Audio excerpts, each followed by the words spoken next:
I have 2 journals sitting on a shelf in our home. I bought them before you were born, my love. They are for your first 3 years, and I filled them. Every interesting moment, every first, every face that you made that I could not bear to forget. I wrote them by hand because I wanted them to feel real, like something you could touch one day and know she saw me. She was paying attention. I rarely open them now, not because I do not love you enough, but because I am afraid of the feeling that comes when I do. That heavy, aching, beautiful grief that lives in those pages. The grief of knowing that the little girl in those journals, that tiny, brand new, completely dependent little person, is not here anymore. She grew, and she took every one of those days with her. This episode is for you, my lovely Elle. And it is for every parent listening who knows this feeling, who has stood at the edge of a season ending and felt the ground shift beneath them. This is a letter to my firstborn, about the last time of everything. You were born on a summer day in February 2021. And from the very beginning I knew in my body that I would not be able to hold all of this in my memory alone. That the days would blur and the details would soften. And one morning I would wake up and not be able to remember exactly what your newborn cry sounded like, or the precious weight of you in my arms at 3 in the morning, or the way your fingers curled around mine before you even knew what fingers were for. So I wrote it all down. The way you smelled, the faces you made when you were full, the first time you smiled, and I was not entirely sure if it was real, but I choose to believe it was. The first word, the first step, the first time you laughed, really laughed, and I stood there completely undone by the sound of it. 2 journals, 3 years. Every interesting thing you did, every milestone, every ordinary Tuesday that turned out to be extraordinary simply because you were in it. I wrote them for you, so that one day you could hold them and know she saw me every single day. She was paying attention. But lately, I understand something else about why I wrote them. I wrote them for me. For the version of me who would need to be reminded, who would sit quietly one evening and realize, I cannot remember the last time she fit in my arms that way. I cannot remember the last time it happened, and it will never happen again. The last time I breastfed you was on the 9th of June 2023, at night, before you fell asleep. It was as ordinary as any other night. There was nothing to mark it as significant. No sense in the air that something was ending. Just the dark and the quiet and you. The way it has always been, but I felt it.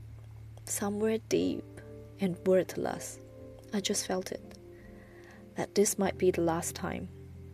And my heart began to mourn before it even had confirmation.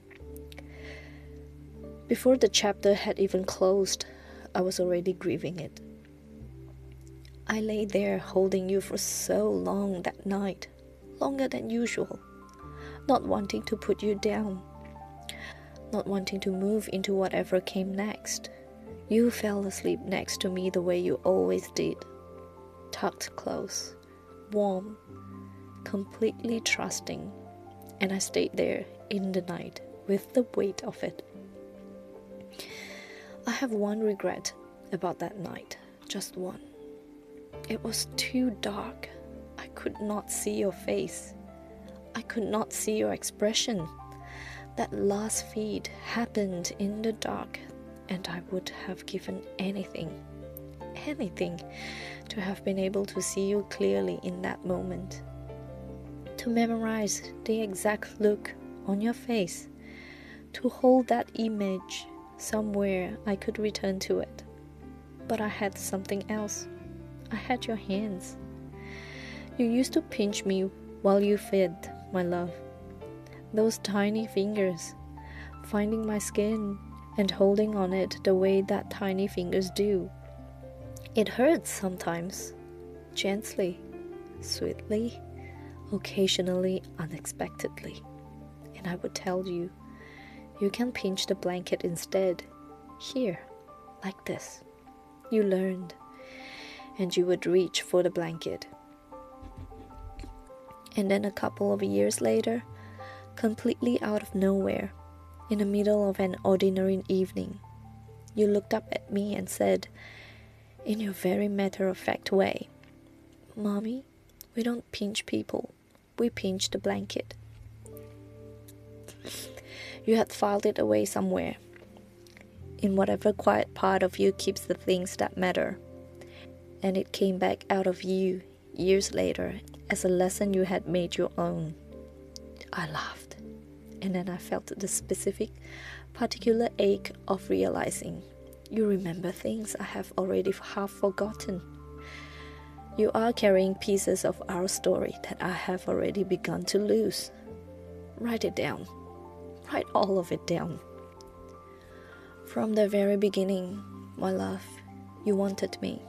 Not sometimes, not occasionally, always. Getting ready in the morning, you wanted me.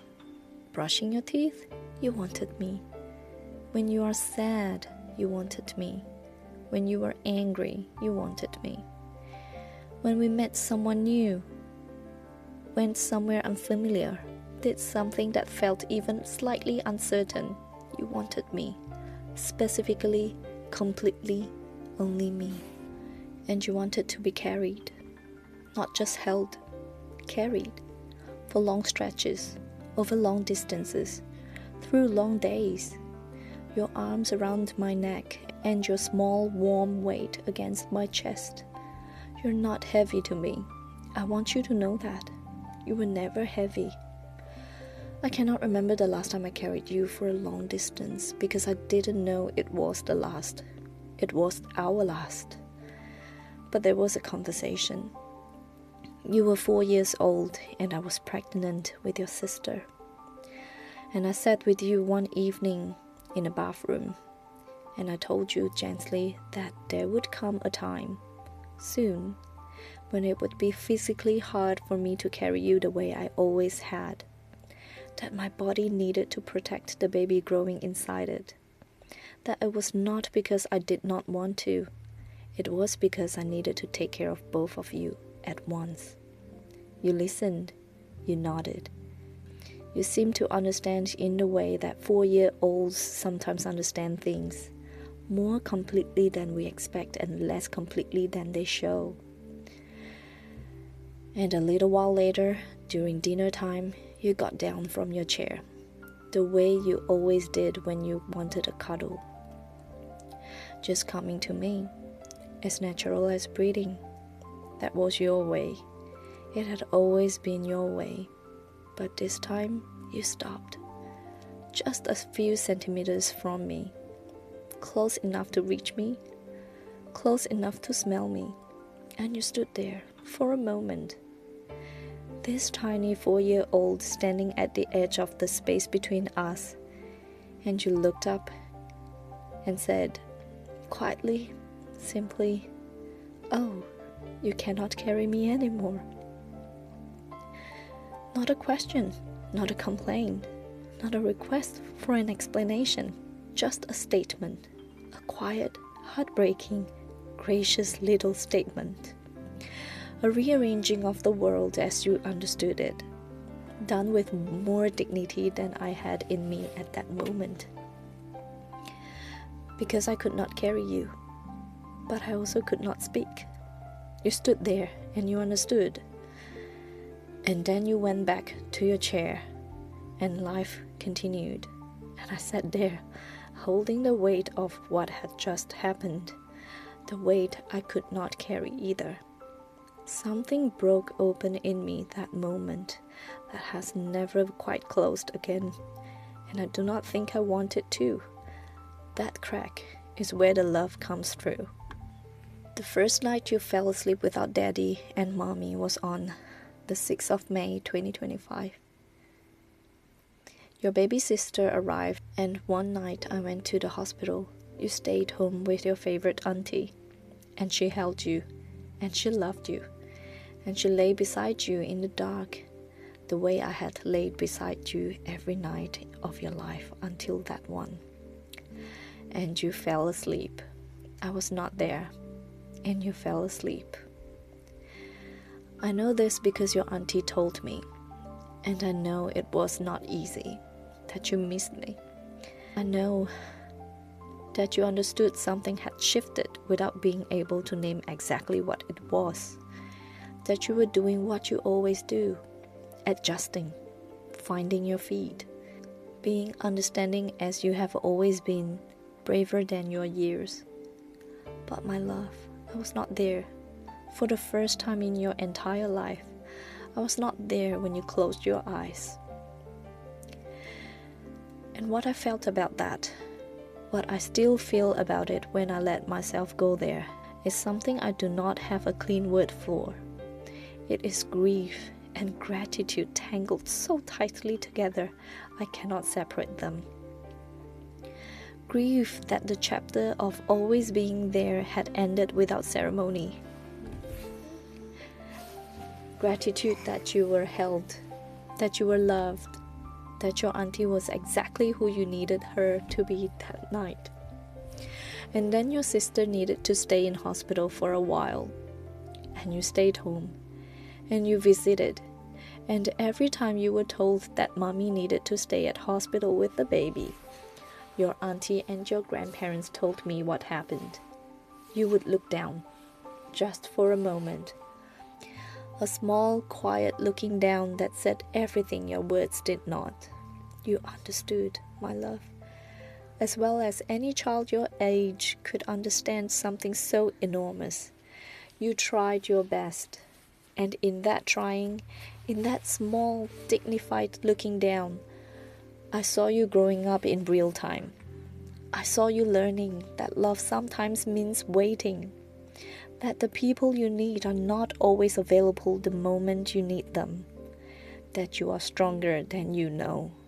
You were so young to learn that, and I'm so sorry it was hard, and I'm so proud of who you were in those weeks. There are other lasts I want to name, my love. Some of them I remember clearly, some of them I only discovered were lasts after the fact. All of them matter. Like the last time you called out for me in the night, somewhere in the early 2024. And in 2026, the last time you reached for my hand without thinking.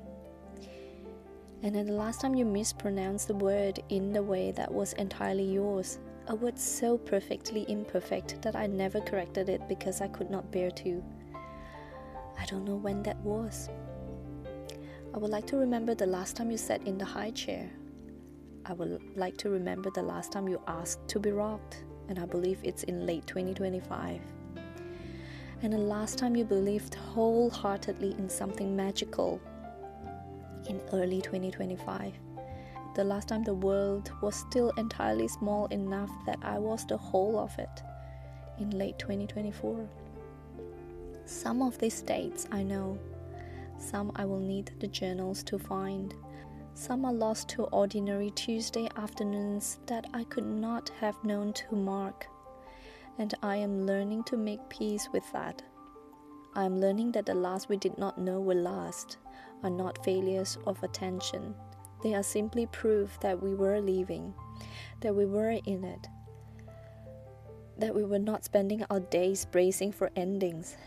We were spending them present in the middle of something beautiful. My lovely Elle, by the time you read this or hear this, You will be older than you are now, and I will be older too. And some of what I am about to say will make more sense to you than it does today. You are growing up. Every single day you are growing up, and there is nothing I would change about that. Watching you become who you are becoming is the greatest privilege of my life. You are funny and brave and more emotionally intelligent than I was at your age or most ages after it. You are kind in ways that are specifically and entirely yours. You are becoming someone I genuinely admire. And also, I miss the baby you were. I miss the toddler you were. I miss every version of you that is already gone. Not because those versions were better, but because they were you. And I love them completely. And they are only in the journals now. I'm writing this so that you know every stage of you has been witnessed. Every face has been loved. The tiny helpless newborn who needed everything. The clingy toddler who only wanted me, only ever me, and whose arms around my neck felt like the safest thing in the world. The 4-year-old who sat at the dinner table and quietly rearranged her whole world to make room for her sister without anyone asking her to. All of them witnessed, loved, written down. The journals exist because I knew I would not be able to hold all of you in my memory. But I want you to know, the things that did not make it into the journals are not lost. They are in my body. The weight of you, the smell of you, those are not in any journal. They live in me. And they will live in me for as long as I do. And then just this week, there was another one. The 4th annual Mother's Day tea at your childcare. I have been to everyone. 4 years of those little chairs, those handmade decorations, those small nervous faces looking out into the crowd to find their person. You performed with the other children. The song was "You Are My Sunshine." I watched you the way I always watch you, with everything I had, every movement, every smile. And when the song ended, you shouted loudly, "Happy Mother's Day," out into the room, into the crowd, into me. My eyes filled with tears, not because I was sad, because it was almost too much to hold. That song, my love, "You Are My Sunshine." I played it for you every night when you were a newborn, lying in the dark, those first weeks, barely knowing what I was doing, just trying to keep you close and calm. And on many nights after, I would sing it to you myself, quietly, in the dark, into your tiny sleeping face. You do not remember any of that. You were too little to carry those nights with you, but I do. And standing in that room, watching you sing it back to me, your movements sure and confident now, your voice shining. I felt the whole distance between then and now inside my chest, all at once. I thought about the wobbling, the very first time you walked, those unsteady legs, that pure concentrated effort, the way you looked at me when you made it across the room.